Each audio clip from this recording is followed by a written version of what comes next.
और दूसरी मक्कारी, ये आईएस के झंडे पे क्या लिखा होता है पता है कुछ आप लोगों को? एक काला सा झंडा लेके लोग खड़े होते हैं, उस पे क्या लिखा होता है? उस आईएस के झंडे के ऊपर लिखा होता है ला इलाहा इल्लल्लाह मोहम्मदन रसूलुल्लाह। कुरान मजीद का पहला कलमा जो है उस झंडे पे लिखा होता है। मुसलमान उसको लेके चलते हैं और उसको आगे रख के पुलिस पे, आर्मी पे गोली चलाते हैं, उनके ऊपर तेजाब फेंकते हैं। मेरा एक सवाल उन मुसलमानों से है जो इस्लाम के बड़े पक्के मुसल्लत ईमान है, जिनका, जो कुरान की हदीसों का हवाला देते हैं, आयतों का हवाला देते हैं, जो डेनमार्क के अंदर कोई आदमी मोहम्मद साहब की शान में गुस्ताखी करते हुए उनकी शान में कुछ ऐसा कर देता है कि उनकी कार्टून बना देता है, और उस कार्टून बनाने से इस देश में बनता डेनमार्क में है, भावनाएं दिल्ली में भड़क जाती हैं, अलीगढ़ में, रामपुर में, आजमगढ़ में दंगे होने लगते हैं। लाहौर में था जब ये घटना घटी, वहां भी दंगे हो रहे थे। मैंने कहा मोहम्मद से इतना प्यार अच्छा लगता है, हमको भी होना चाहिए, आपके पैगंबर है भाई। लेकिन हिंदुस्तान के मुनाफिक और मक्कार मुसलमान, मुझे ये बताओ, तुम मोहम्मद का नाम लेके आईएस के झंडे पे जब कुरान शरीफ का पहला कलमा लिख करके तुम कहते हो ला इलाहा इल्लल्लाह, और उस एक सर्किल में लिखते हो अल्लाह, मोहम्मद और रसूल, तो ये तुमको शर्म नहीं आती कि अल्लाह का नाम आतंकवाद के लिए इस्तेमाल हो रहा है? पहला कलमा आतंकवाद के लिए इस्तेमाल हो रहा है, पुलिस पे गोली चलाने के लिए हो रहा है। लिहाजा मेरा मानना है कि तुम मक्कार हो। तुम डेनमार्क में कार्टून बनाने वाले आदमी के खिलाफ फतवा जारी करते हो। एक आदमी सलमान रश्दी ने कुरान शरीफ के बारे में कुछ लिख दिया, तुम फतवा जारी करके उसको मारने की बात करते हो। एक औरत जिसको उसके अपने घर वालों ने सताया हो, कम्युनिस्टों की सरकार में रही हो, रात रात भर भागती रही हो, हमारी दोस्त है वो एक अलग बात है, लेकिन दिल्ली में वो औरत आज भी अंडरग्राउंड रहती है, उसके टेलीफोन नंबर पे बात नहीं हो सकती है। उस तस्लीमा नसरीन को उसने कुछ लिख दिया था, गलत नहीं लिखा है उसने, वो आज भी दृढ़ है अपनी बात पे। उसका तो कत्ल तुम करते हो भाई, लेकिन मोहम्मद की शान में आईएसआई का झंडा बन जाता है। अल्लाह मोहम्मद का नाम लेकर के लोग झंडा चलाते हैं, अल्लाह मोहम्मद का नाम लेकर के इस देश में कत्लो गारत करते हैं। तुम उनके खिलाफ क्यों नहीं आवाज उठाते हो, उनको क्यों नहीं मारते हो, ये भी बताओ। ये जैश ए मोहम्मद क्या है भाई? ये क्या जैश ए मोहम्मद है? जैश ए मोहम्मद का नाम जानते हैं आप? क्या है इसका मतलब? सल्लल्लाहु अलैहि वसल्लम, प्रॉफिट मोहम्मद साहब की फौज। अब अल्लाह के नाम से, मोहम्मद के नाम से आप दुनिया के क्रूर काम कर रहे हो। अल्लाह ने कहा है या नहीं कहा, यह डिबेट अलग हो सकती है, लेकिन अल्लाह के मानने वाले मोहम्मद का नाम लेके आतंकवादी संगठन बनाते हैं। न पाकिस्तान में कोई बोलता है, न भारत का मुसलमान कोई बोलता है। अगर गलती से कोई हिंदू मोहम्मद साहब की शान में कुछ कह दे तो तलवार उठा लेते हैं। तो ये तलवार अल्लाह ने सिर्फ हिंदुओं को मारने के लिए उठाई थी कि मुसलमानों से भी कहा था कि अगर तुम भी उसके खिलाफ जाओगे तो तुम्हें उसके खिलाफ भी तलवार उठानी चाहिए? ये मक्कारी है, ये झूठ और फरेब इस देश में चल रहा है। कोई संगठन दुनिया का ऐसा इस वक्त नहीं है इस्लामिक वर्ल्ड का जिसमें मोहम्मद का नाम ना हो, अल्लाह का नाम ना हो, कुरान का नाम ना हो, शरिया का नाम ना हो, हदीस का नाम ना हो, लेकिन धड़ल्ले से ये व्यापार चल रहा है और डराया जा रहा है। तो ये जैश ए मोहम्मद नहीं तो किया था, ये जो अभी अभी कश्मीर में हुआ है। और जब ये घटना घटती है तो उसी यूनिवर्सिटी में जिसमें मैं पढ़ा था, वहाँ का एक पीएचडी करा हुआ लड़का लिखता है, क्योंकि कोई उड़ी फिल्म आई है उसमें कुछ कहा है हाउस द जोश, ये शायद उसका कोई, उस लड़के ने जो पीएचडी कर रहा है अलीगढ़ मुस्लिम विश्वविद्यालय में, उसने लिखा हाउस द जैश। इस घटना के बाद उसे पर नहीं पकड़ा किसी ने, उस सोच को वहीं रोका उसने कि वो भारत की सेनाओं पे हमला करने वाले संगठन के बारे में तंज कसते हुए, आपको चढ़ाते हुए लिखता है हाउस द जैश। कुछ नहीं होता उसके ऊपर।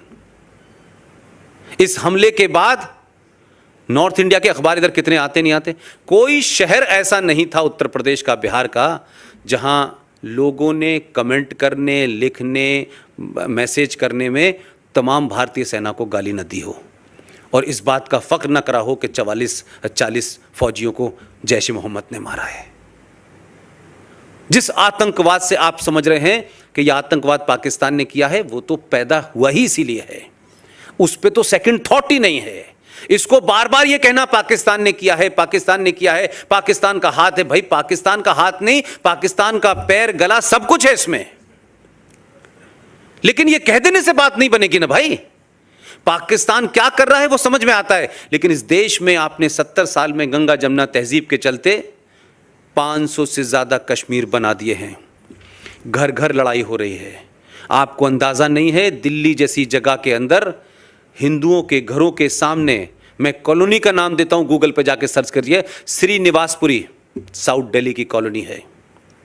एक नया हथियार निकला है कि हम अपना धार्मिक डिमॉन्स्ट्रेशन इतना ताकतवर करेंगे कि अगर उसको कोई देगा तो अरे साहब देखिए साहब हमारी धार्मिक भावनाएं भड़क जाएंगी। उस गली के अंदर नमाज पढ़ने की प्रथा शुरू हो गई कि आप जुमे में 1 घंटा नमाज पढ़ेंगे। उतनी देर तक हिंदू अपनी खिड़कियों को बंद कर लेते हैं, दरवाज़ों को बंद कर लेते हैं, और करा क्या कि धीरे धीरे घर के आप उनके आंगन में चले गए, आप उनकी छतों पे जाने लगे। वो इतना डर गए कि दिल्ली जैसी जगह में श्रीनिवासपुरी से 50 हिंदू परिवार मकान छोड़ के चले गए। ये दिल्ली की बात बता रहा हूं मैं आपको। मालदा में हुआ सबको पता है, कैराना में क्या हुआ सबको पता है, रामपुर में क्या हो रहा है सबको पता है, अलीगढ़ में क्या हो रहा है सबको पता है, लेकिन बाकी जगहों की खबरें ही नहीं आ रही। ये आतंकवाद मेरे लिए ज्यादा खतरनाक है। ये टेलीविजन के ऊपर रहमानी, सलमानी, शैतानी, छोटे भाई का पजामा, बड़े भाई का कुर्ता पहन के अजीब अजीब वेशभूषा में लोग आते हैं, क्या क्या बकवास करते हैं। एक कहता है बाबर ने भारत को सभ्यता दी है, दूसरा कहता है कि औरंगजेब रब्बुल आलमीन था। वो औरंगजेब को महिमा मंडित करते हैं भाई।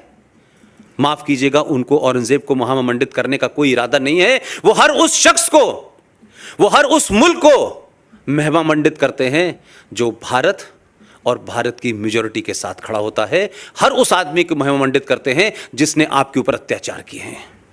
उनका औरंगजेब से कोई संबंध नहीं है। सिर्फ इसलिए कि औरंगजेब ने जो किया, बाबर ने जो किया, शाहजहां ने जो किया, आपको जलील करने के लिए आप लगातार उस कुंठा में रहें, उस इंफर्टी कॉम्प्लेक्स में रहें, उस एहसासे कमतरी में रहें। इसलिए हर वो चीज के साथ वो वर्ग खड़ा हुआ है जिसमें आपको छोटा बौना दिखाया जा सके। हम आतंकवाद से लड़ाई कतई नहीं लड़ सकते। हम बहुत गलतफहमी में हैं। सेना का काम है, सेना करेगी, आज करेगी, कल करेगी, परसों करेगी, करती रहेगी, ये सिलसिला चलता रहेगा भाई। लेकिन मुझे ये बताएं कि जब ये 40 फौजियों की डेथ हुई तो हमको बड़ा आक्रोश हुआ। अब ये बात कोई और बोलेगा नहीं आपसे, लेकिन आप ज़रा एवरेज लगाइए कि 1971 की वॉर में 1200 सैनिक मरे थे कुल मिलाकर के, और ये जो अभी आखिरी आपकी हुई है सियाचिन वाली, इसमें कोई 650 मरे थे। लेकिन ज़रा सा गूगल पे जाइए और पिछले 2 साल का डाटा निकाल लीजिए, 2 साल का, सिर्फ जम्मू कश्मीर का, छोड़ दीजिए नॉर्थ ईस्ट में क्या हो रहा है, आसाम में क्या हो रहा है, यूपी में क्या हो रहा है, बंगाल में क्या हो रहा है, उसको छोड़ दीजिए। हर 3 या 4 दिन में 2 फौजी मर रहे हैं, आपके इंटरनल आतंकवाद से मर रहे हैं। जरा उनकी गिनती निकाल लीजिए, क्योंकि वो 2 और 1-1 मर रहे हैं तो उनका कोई खाता नहीं होगा भाई, उनके लिए सामूहिक चेतना नहीं होगी।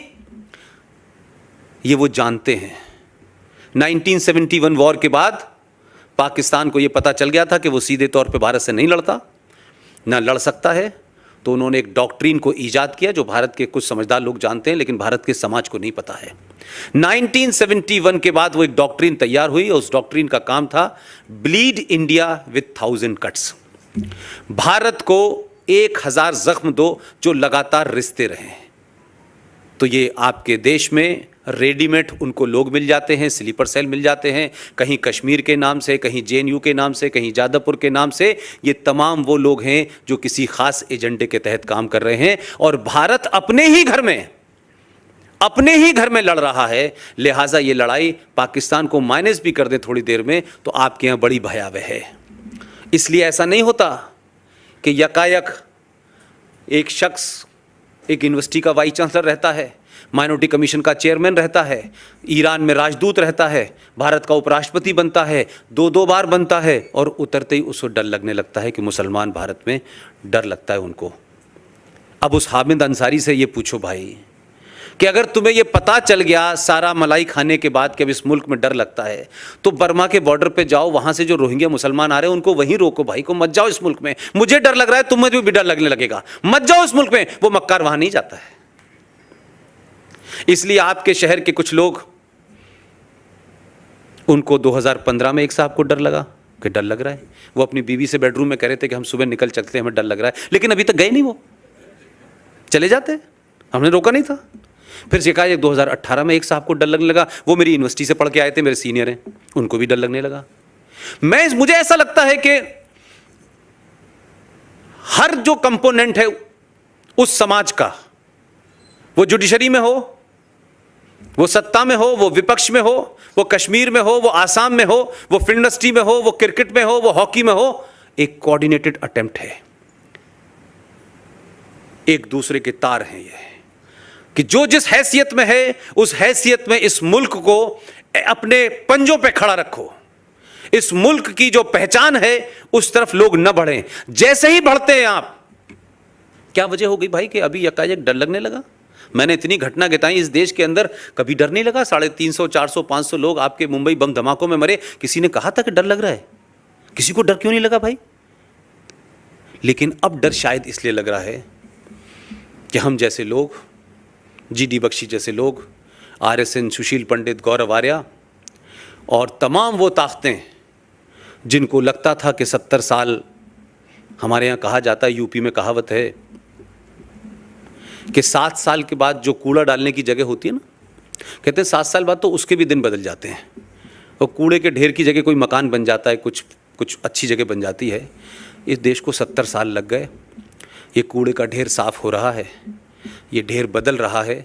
तो लोगों को लगता है कि वीर सावरकर के बारे में उत्तर प्रदेश में चर्चा हो रही है, सुभाष चंद्र बोस क्या थे इसकी चर्चा हो रही है। भारत का प्रधानमंत्री 21 अक्टूबर को लाल किले पे जाके झंडा फहराता है, मानता है, कहता है कि यूनाइटेड भारत का पहला प्रधानमंत्री सुभाष चंद्र बोस था, उनके नाम से म्यूजियम बनाया जाता है।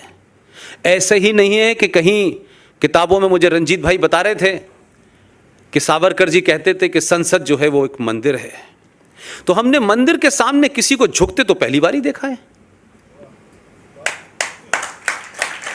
तो अगर ये मंदिर था और ये सावरकर साहब को समझ आ गया था, तो 70 साल बाद सावरकर का मानने वाला सीधे रूप में हो या घुमा करके हो, ये क्या वजह है कि आज ही का दिन चुना स्ट्राइक करने के लिए? मैं इसलिए कह रहा हूं कि सिर्फ 2 बातों को छोटी सी रेफरेंस के लिए कह रहा हूं। अगर किसी की अच्छी बात है तो उसको पूरी ताकत से सपोर्ट करना चाहिए, और किसी की बात गलत है तो पूरा चौड़ा सीना करके कहना चाहिए तुम झूठ और गलत बोल रहे हो।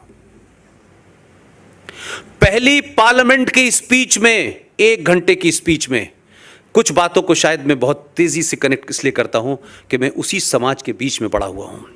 मुझे पता नहीं कि प्रधानमंत्री देश के जब अपना पहला संबोधन पार्लियामेंट में कर रहे थे तो उन्होंने क्या ऐसी बात कही थी कि कुछ लोगों को बड़ी तकलीफ हो गई थी। ऐसा रिएक्शन था उनमें मानो जैसे जिन्हें कई सारी चींटियों ने उनको काट लिया हो। अपने संबोधन में, सिर्फ लंबे संबोधन में, मुझे 2 ही बात अच्छी लगी। उन्होंने कहा कि 700 साढ़े 700 साल की गुलामी की वजह से हम अपनी पहचान भूल गए हैं। हमारा पुरुषार्थ 5000 साल पुराना है। कुछ लोगों को बड़ी तकलीफ हुई कि अरे 750 साल कैसे कह रहे हैं, हम तो गुलाम सिर्फ 250 साल थे। यानी वो जो आए थे वो हमारे मेहमान थे, बाबर से लेके जितने चचा आए थे हमारे, वो हमारे मेहमान थे।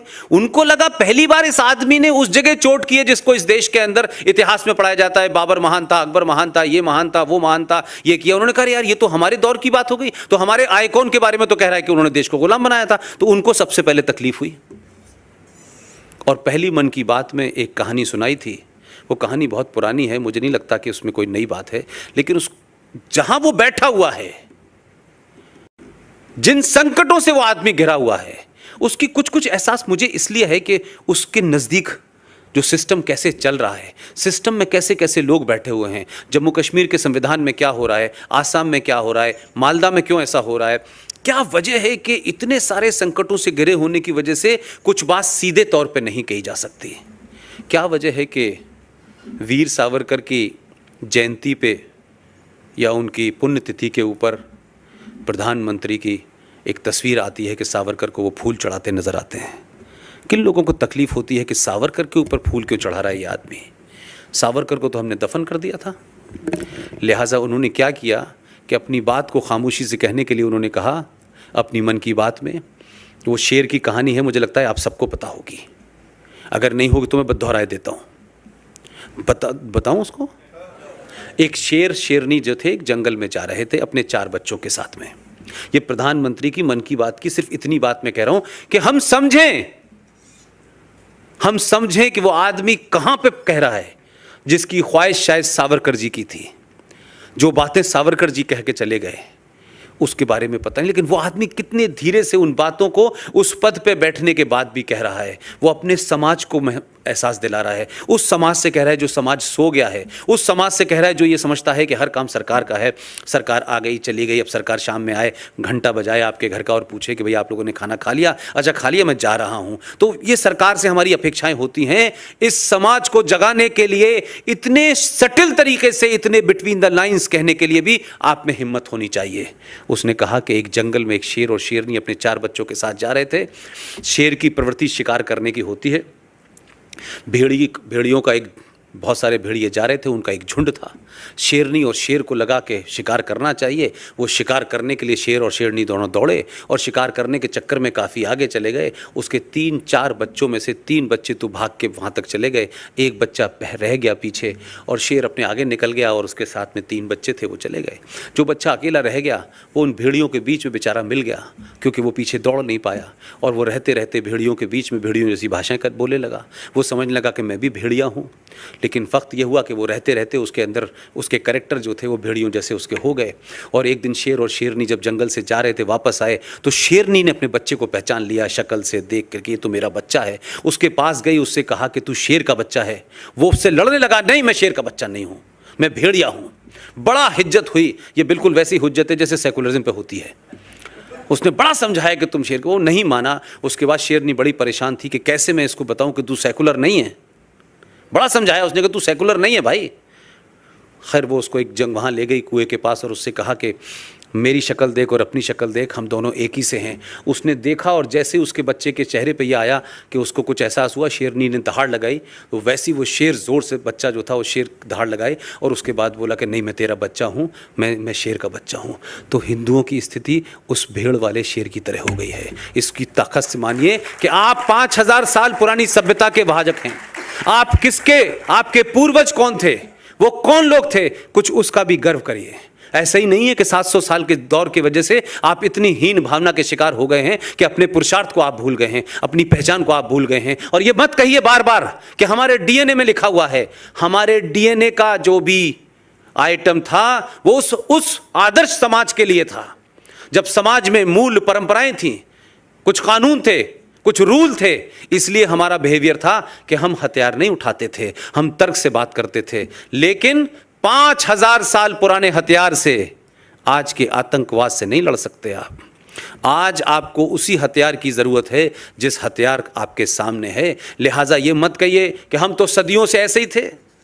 वो जो आपका एक शेर है, हमारे यहाँ बड़े सारे लोग गाते हैं उस शेर को। वो कहते हैं कि सदियों रहा ज़माना और क्या क्या कहते हैं, हस्ती मिटती नहीं हमारी। मैं अभी नागपुर के भाषण में मैंने कहा भाई कि ये जो गलत फहमी है ना कि हमारी हस्ती मिटती नहीं, सदियों रहा ज़माना हमारा, मैंने कहा अफगानिस्तान में जाओ, वहाँ भी कभी हुआ करती थी तुम्हारी बस्ती।